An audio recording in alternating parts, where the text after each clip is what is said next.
At 7:30, at number 18, Oklahoma is 6-2. Jumping number 14, Tennessee, who's also 6-2. One of two elimination games on the day. Tennessee favored by 3 points on ABC. John Mateer for the Sooners gone 150 at 236. Thrown for 1,790 yards, 8 touchdowns, 6 interceptions. Torrey Blaylock has had 93 carries for 401 yards and 4 touchdowns. And Isaiah Satania III has had 43 catches for 624 yards and 5 touchdowns. Joey Aguilar for the Vols got 166 at 252, thrown for 2,344 yards, 18 touchdowns, 6 interceptions. Deshaun Bishops had 91 carries for 652 yards and 9 touchdowns. And Chris Brazzell II had 43 catches for 740 yards and 8 touchdowns. Oklahoma's 3-2 against the Vols all time. Last game we go to Tennessee in 2024, though. Oklahoma is 1-0 when going on the road to Tennessee. They played in 2015. Oklahoma is 2-0 in one-possession football games against the Vols. Venables is 0-1 against the Vols in his tenure as the Oklahoma head coach, though, and Heupel is 1-0 against the Sooners. Again, very important game for both teams. You're talking about it, Oklahoma might be dead in the water. You're talking about to win. They're going to have to win out to give themselves a shot. Their resume isn't awesome right now. They give about, I think, 14 or 16 total wins, but tiebreakers bring you down because you got to be lower than Texas, and Texas has like 12.1 or something.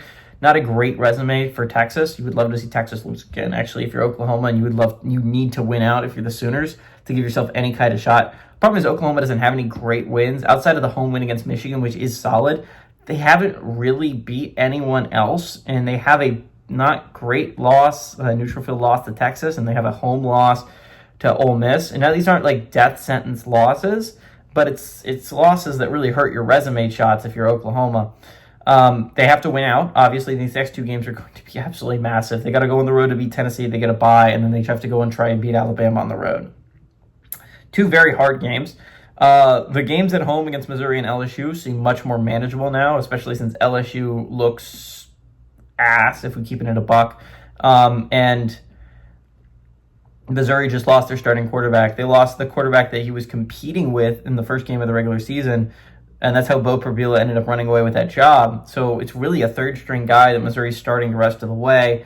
That's going to be rough for me to imagine Missouri actually beating. So Oklahoma, this is they got to win. Obviously, this is Tennessee. Tennessee doesn't have the strongest resume right now, not because of their losses. Their losses aren't bad. It's going to be hard to find a better team with better losses than a road trip to Alabama and a home game against Georgia, right? The problem for me for Tennessee is the wins just aren't there. Their best win is a road trip against Mississippi State. That's not great if you're the Vols. Now, the opportunity is down the stretch to get some high-quality wins, right?